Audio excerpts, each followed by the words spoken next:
Bora, pessoal. O governo pediu ao Congresso e topou adiar a votação da Lei de Diretrizes Orçamentárias do ano que vem.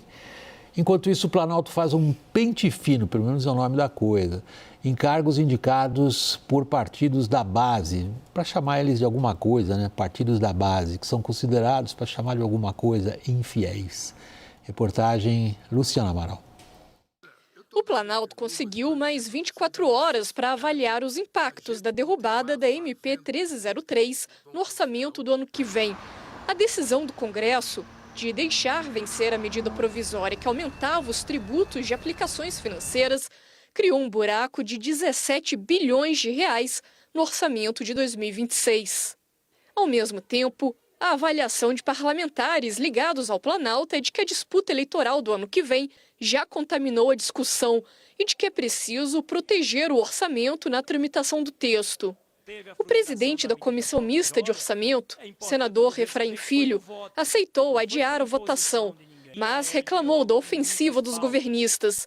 A LDO precisaria ter sido votada ainda no primeiro semestre, mas um impasse com o calendário de pagamento obrigatório das emendas atrasou a matéria. Se o governo teve a frustração da medida provisória, é importante o governo saber que foi no voto, não foi por imposição de ninguém.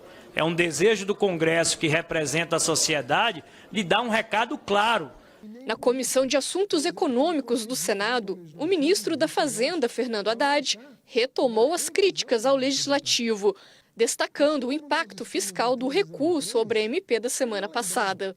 Que poderiam ter, pelo menos, votado a revisão de gasto primário, que constava da medida provisória 1303, constava medidas corretivas dos cadastros, por exemplo, do seguro-defeso, medidas corretivas sobre o Comprev, sobre a Teste-Med, uma série de medidas corretivas que não foram apreciadas tampouco.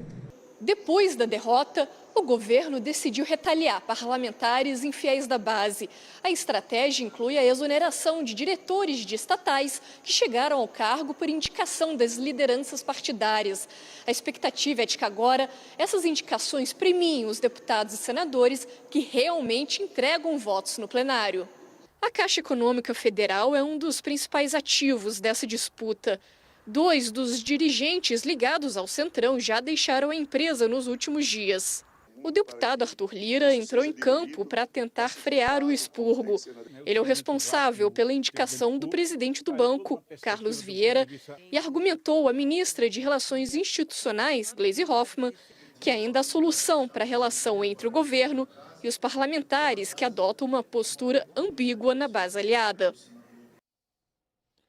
Daniel, favores não adiantam, pente fino vai adiantar para o governo conseguir o que quer no Congresso? William, o fato é que o momento está mais favorável para o governo do que para a oposição. Então, para os deputados ali do meio do caminho, do centrão, que ora votam com o governo, ora dão uma pancada ali no governo e votam com a oposição, pensando no cenário eleitoral e já pensando em 2027, que é o que todo mundo está fazendo em Brasília, afinal de contas, o custo de continuar votando contra e perder cargos aumenta. Esses cargos já valeram mais no passado. Também é verdade que com emendas parlamentares ficou muito mais fácil fazer oposição ao governo, mas eu insisto nesse ponto de que o momento, do ponto de vista do próprio Centrão, daqueles partidos que estão com um pé em cada canoa, o momento é mais propício para o governo. Então, ninguém está querendo comprar muita briga à toa nesse momento e nem tem mais votações tão importantes ou tão divisivas na cabeça do governo. Tem Gás do Povo, tem MP ali do tarifaço, tem PEC da Segurança Pública.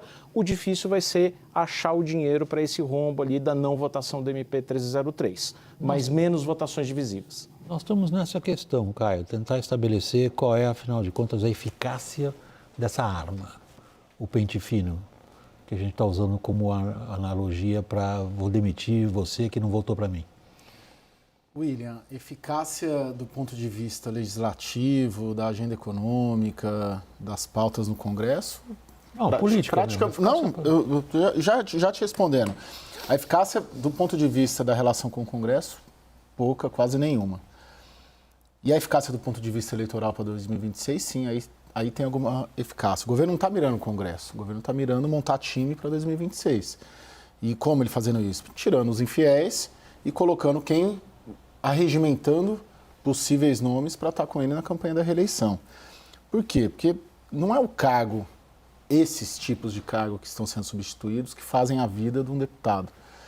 E um deputado que tem mais de 50 milhões de emendas, pelo menos, por ano, para gastar, para abastecer as bases eleitorais, para abastecer os prefeitos. Então, para o deputado, ele tem emenda garantida, independentemente do governo querer pagar ou não. E os cargos, a essa altura do campeonato, né, final do terceiro ano de governo, eles não alimentam tanto essa engrenagem da política da base para o deputado como as emendas alimentam. E o governo tem que pagar as emendas por causa do orçamento impositivo desde 2015 para cá. Então, eu leio muito mais como um movimento do governo para regimentar a equipe para 2026 do que para tentar organizar a base no Congresso. Sem falar da questão que o Daniel coloca, não tem mais o que ser votado de relevante, a não ser LDO e orçamento. E LDO e orçamento, quem é o dono da pauta é o Congresso, não é o Executivo. É o Congresso que aprova, ainda que o Lula ou qualquer presidente vete, volta para o Congresso faz o que quer. Então, assim, é um movimento do governo claramente para arregimentar a equipe para a reeleição. Não é para organizar a base no Congresso. Seguindo essa linha, Thaís, se a gente está diante dessas duas votações, são as duas votações que definem o orçamento. Teoricamente, no Brasil as coisas teoricamente não tem muito a ver com a realidade, mas teoricamente é aí que está a arte ou, digamos, a tarefa de governar. Você tem um orçamento e você decide o que vai fazer com ele. Em que pé está? Sem pé, com pé de barro, né, William? Vamos falar assim, com pé de barro. A votação da LDO, nós estamos já a meados de outubro e a Lei de Diretrizes Orçamentárias ainda não foi votada, portanto, a lei orçamentária também não. Vamos lembrar que agora, em 2020, qual ano? 5 que nós estamos, o orçamento foi aprovado este ano. Então, boa parte, por exemplo, do resultado das contas públicas do primeiro semestre, que o ministro da Fazenda fica dizendo, olha, nós cumprimos tudo e tal, é porque o orçamento estava sendo cumprido aos pedaços e não inteiramente, precatórios, 13º, INSS, muita coisa vem agora para o segundo semestre, aí é que a porca vai entortar o rabo.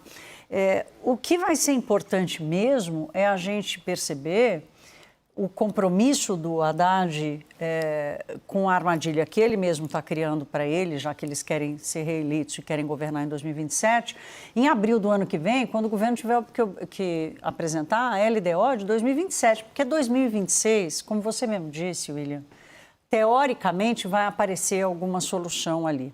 Mas na prática, a gente sabe que a ordem é gastar, é encontrar saídas. Tira da meta, tira do teto, tira do limite, usa um fundo, usa o BNDES.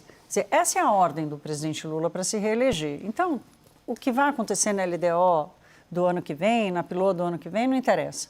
O que nós vamos ver mesmo é como é que o governo vai se preparar para sair da armadilha que ele mesmo está criando para 2027. Abril do ano que vem é o primeiro encontro, quando este governo tem que apresentar a Lei de Diretrizes Orçamentárias para 2027. Primeiro ano do próximo governo. Onde ele mesmo já previu que vai acabar praticamente vai acabar a parte discricionária do orçamento. Então, ou seja, não vai ter orçamento. Não vai ter orçamento. Então, isso vai aparecer no papel? Daniel, na reportagem da Luciana Amaral há um trecho relevante quando ela fala das críticas que o ministro está fazendo, ela dirige de preferência contra o Congresso. O governo está lendo as pesquisas, né, segundo as quais, isso já faz bastante tempo, não é de agora, o Congresso é uma das instituições menos, digamos, parabenizadas no Brasil, as pessoas detestam o Congresso, a atividade legislativa e tudo mais, ou isso promete de fato o tipo de ganho de popularidade que se espera nessas críticas? Então, sabe que o que é considerado pelo governo como um grande acerto, um discurso que encaixou finalmente, que permitiu a Lula e ao PT se reconectar com a militância, com as bases, nas redes sociais, foi ali uma virada de chave a partir da derrota do IOF. a derrubada do IOF por um decreto legislativo ali em junho, se não me engano, que foi quando encaixou esse discurso muito montado pelo PT e por Sidônio Palmeira de Congresso inimigo do povo, justiça social, justiça tributária, e aí você teve no meio do caminho votação da isenção do imposto de renda e, para fortalecer essa imagem de Congresso inimigo do povo, a PEC da blindagem, todo o desgaste do Congresso somado com a vinculação que se fez com a direita ali na defesa de anistia, tarifaço por Donald Trump. Então isso foi uma tempestade perfeita para a oposição e um ganho de imagem para o governo. O governo está absolutamente convencido de que criou um caminho, pavimentou um caminho muito coerente ali para a campanha eleitoral em 2026, com base também nos erros da oposição. O risco disso, e conectando com o que a Thaís acabou de falar, é que se tem consciência da necessidade desse ajuste de 2027. E esse ajuste de 2027, inclusive se Lula for presidente num quarto governo, depende desse mesmo Congresso que o governo agora está chamando de inimigo do povo. Então, isso cria ressentimentos numa campanha que vai ser disputadíssima para quem governar em 2027, porque vai ser pedir voto para quem você atacou agora, né? O Daniel, com toda a razão, que é um indivíduo racional, está buscando uma coerência política nessa estratégia. Porque o que ele nos sugere para nós, como reflexão, é o seguinte: qual é a coerência política, afinal, se você declara como inimigo do povo de quem você depende em quase toda a votação? É ganhar o jogo no curto prazo, né, William? O jogo que o governo quer ganhar ainda não é 2027, é o jogo de 2026. Então, mas aí eu reitero. Você quer chamar de inimigo do povo de quem você depende para fazer qualquer coisa? Não, mas você chama de inimigo do povo tendo um objetivo a ser alcançado em 2026. É utilizar esse discurso, um Congresso que você não precisa mais, praticamente. Você não precisa mais do Congresso.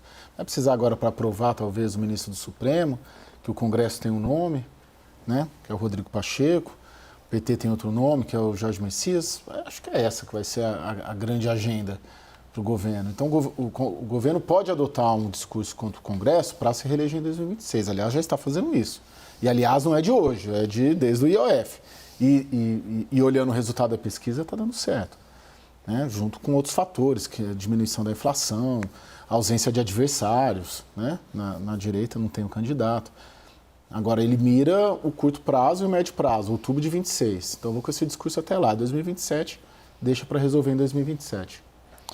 William, tem eu estou com uma percepção interessante, que é o seguinte, né? Estou conversando muito com empresários de vários portes e há uma preocupação muito grande, assim, com a capacidade das empresas de continuarem a aguentar o tranco, por exemplo, dos juros altos, né? O Banco Central está numa resistência solitária ali, numa sinuca de bico, porque está com o freio de mão puxado ao máximo e a ordem do Palácio do Planalto é acelerar o carro ao máximo. Essa taxa de juros alta, assim, está ferindo muito as empresas endividadas. As grandes empresas, especialmente endividadas, estão atoladas porque o custo financeiro aumentou muito. Então, o país, em algum momento, dificilmente vai entrar numa recessão, a não ser que haja uma barbeiragem muito grande, mas a trava para investimento, a trava para planejamento, ela já está sendo acionada. O grau de incerteza diante desse cenário político, na minha percepção, só aumenta. E há já um constrangimento em falar isso. A gente sabe que as pontes do Palácio e da Fazenda com o setor privado estão queimadas, né?